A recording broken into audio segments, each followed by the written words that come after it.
So, coming up next on this stage, wow, this is going to be a good one. 10 predictions for the future of Bitcoin mining.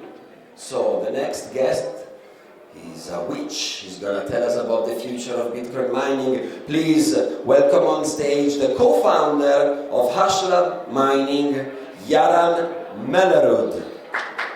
Come on.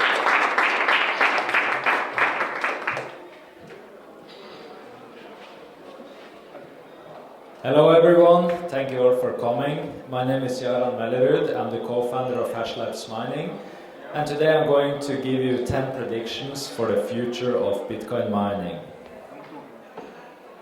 So Bitcoin mining is an exceptionally dynamic industry.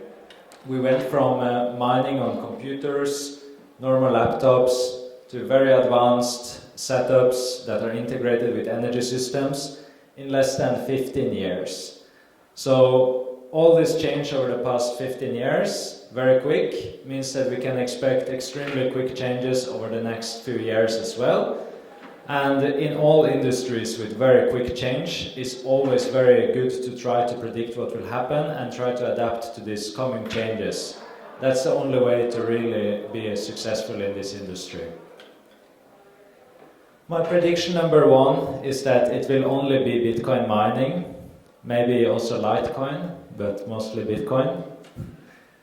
So this is a chart showing the market cap of Bitcoin versus all other proof-of-work coins.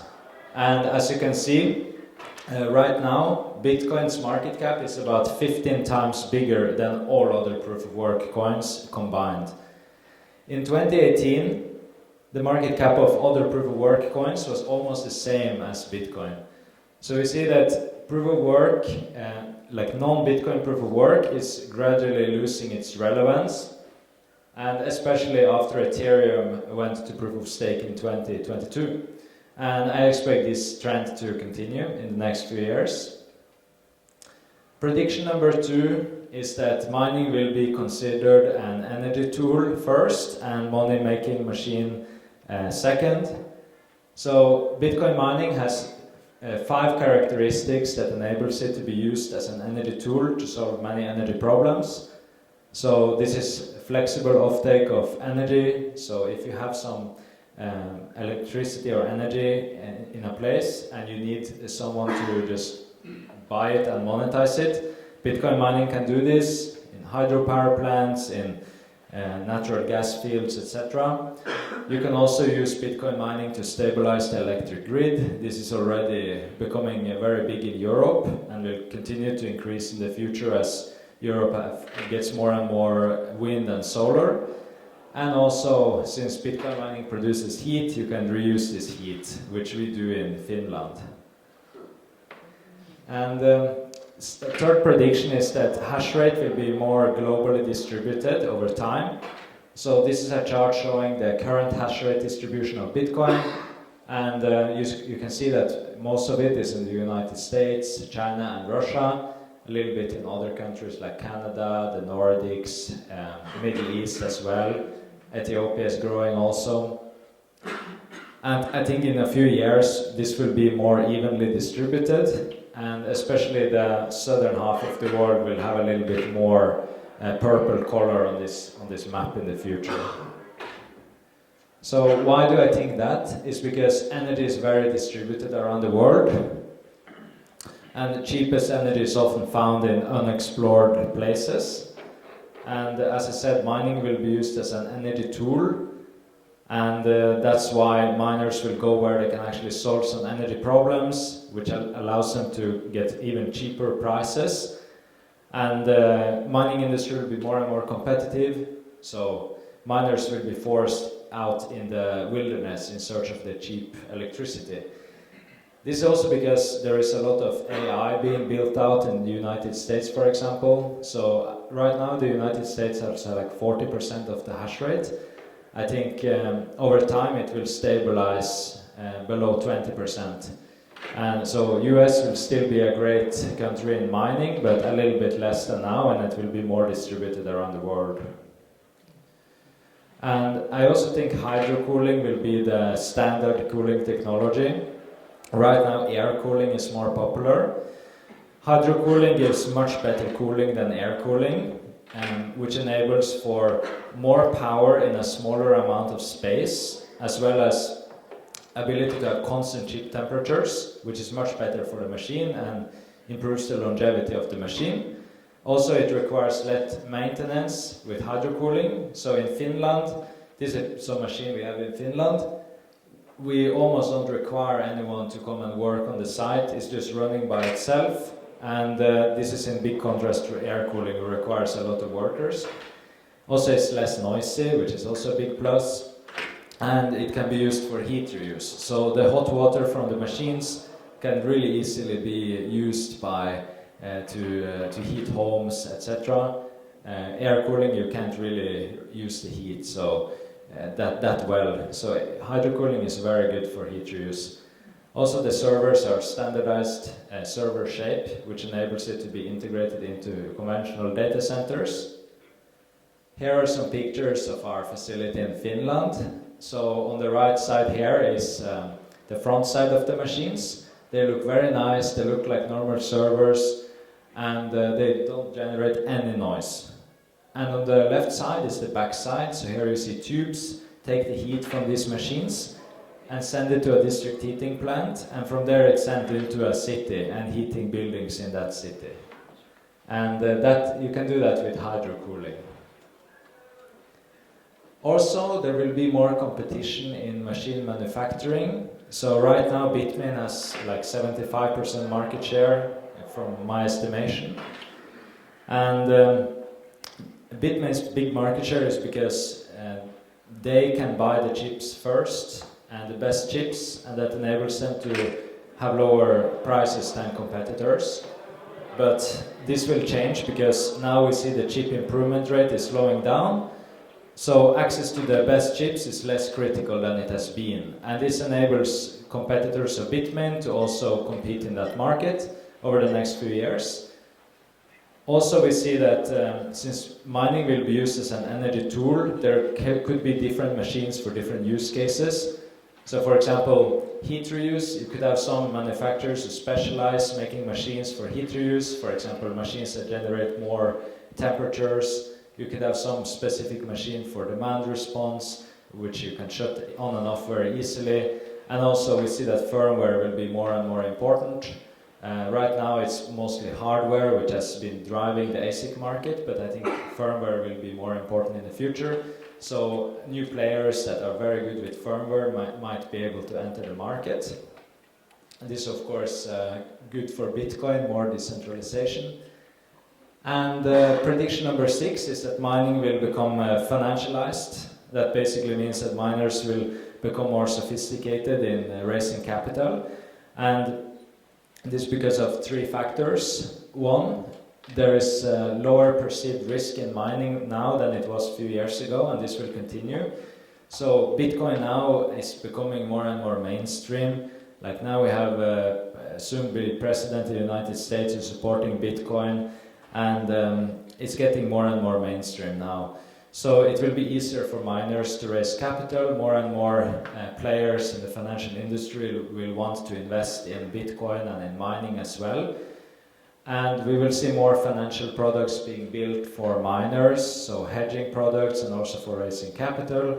And also in the industry, all miners want to be as vertically integrated as possible. And this is only possible if you can raise capital very efficiently. So this basically means that hedging will be common. So in other commodity industries, they always hedge part of their production. This will also be in Bitcoin mining.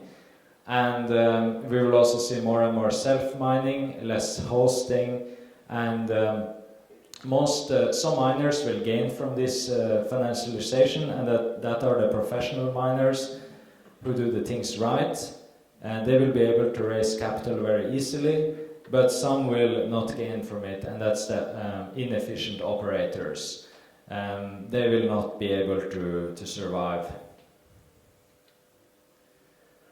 And prediction number 7 is that mining stocks will be cheaper. Before I invested a lot in mining stocks, but not anymore.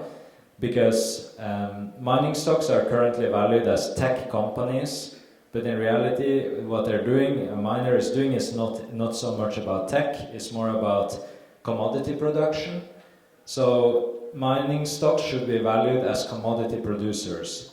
So you see here that, for example, precious metals, power generation, the metals industry, they all have like much lower valuation multiples than the public Bitcoin miners. So of course over time I expect Bitcoin mining stocks valuation multiples to go down towards other commodity industries. The only reason why Bitcoin mining stocks now are priced so high is because investors, some buy them to get exposure to Bitcoin, like leverage exposure to Bitcoin. But now we can buy like MicroStrategy, we can buy other instruments that are much more efficient. And also investors buy them to get exposure to hash rate. But you can also buy like hash rate contracts, etc. in the future. So there is really no need to buy a mining stock in the future. So their valuations will trend downwards. And prediction number 8 is that mining pools will become more decentralized. And right now, pool centralization is the biggest challenge and threat to Bitcoin. There is only 3 to 4 block template creators right now, which means that this part of Bitcoin is actually very centralized. And if this continues, there might be censoring of transactions, which is very, very bad for Bitcoin. Luckily, there are new technologies that are coming to facilitate block template creation on the miner level, like Stratum V2 and Datum. And we also have hash rate marketplaces like NiceHash, where you can sell your hash rate and there are many buyers for that hash rate. And that hash rate will go, I think in the future, will go to the highest paying pools. Like the buyers of the hash rate will put it in the highest paying pools.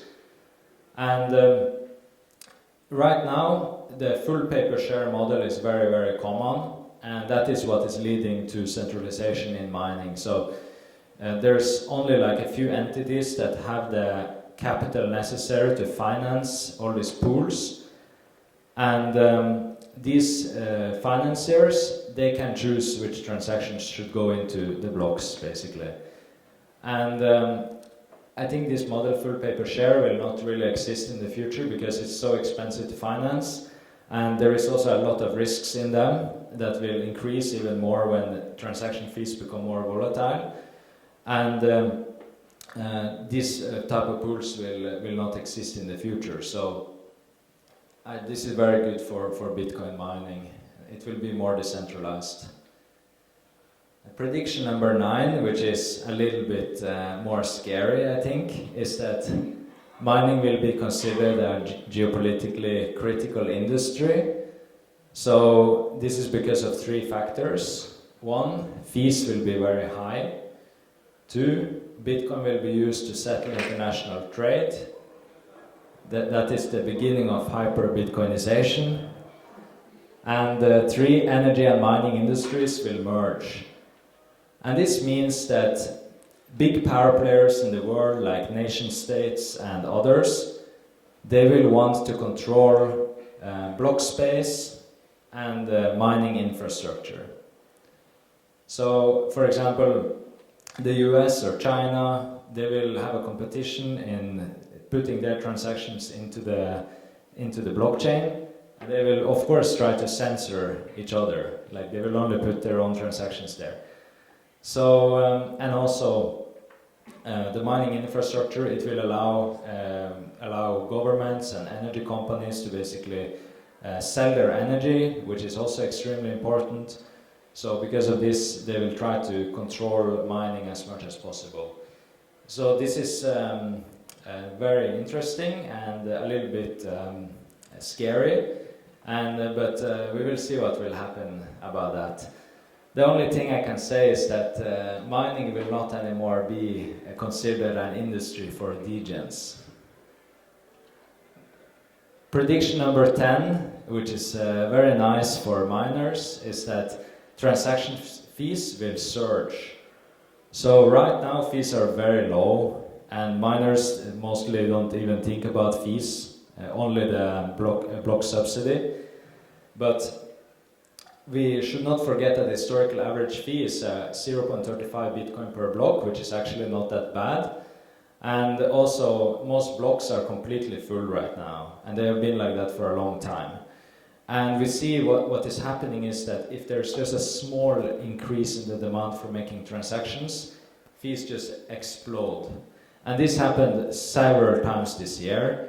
We saw like at least 5 times, I think, this year, fees just exploded because several things happened. And for example, one UTXO consolidation by one exchange led fees to increase to several Bitcoins per block. And this is only one exchange. So imagine when more and more entities start using Bitcoin, there will be the demand for block space will be tipped over, and fees will be extremely high. And I do think that most people don't even consider this, but that's also why I'm mining, because I think that fees will be much higher in the future. And this is not priced in right now. So what I think will happen in the next bull market is that we see a lot of the shitcoin activity is moving from Ethereum to Bitcoin, basically. I think it's the last chance of the shitcoin community to stay relevant by basically trying to piggyback Bitcoin for a few years. And Ethereum did so close to 10 billion in transaction fees in 2021, which was the year of shitcoining. So Bitcoin's only 1 billion in transaction fees this year. So imagine when we will see all this activity on the Bitcoin blockchain, this will definitely lead to extremely high fees. And Bitcoin blockchain has even less space than Ethereum. So fees could be like billions of dollars per year very soon. I think eventually Bitcoin will be used more for international trade between nations. And this will replace basically all this spam that will be the initial driver of transaction fees. So in this table you see the potential demand in transaction fees per block, which could be caused by global commodities trades. So let's say that 5% of all the export in the world is transacted in Bitcoin, and they are willing to pay 0.5% of the transacted value in fees. That means that fees will be 2 Bitcoin per block, just from these trades. And that is only 5%. So imagine when it goes to 10% or 20% and eventually 100%, fees will be extremely big. So as a miner, I'm not really worried about transaction fees. As a Bitcoin user, of course, I would be worried. That's why I think all Bitcoin users should also mine. So yeah, fees will be very high in the future.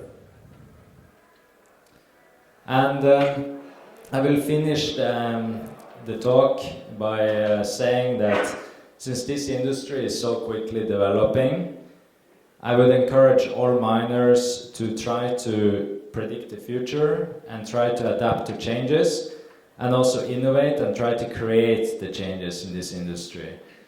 Because it's really that simple that if you don't adapt in this industry, you will die eventually. And if you're good at adapting and innovating, you can become extremely successful. Thank you.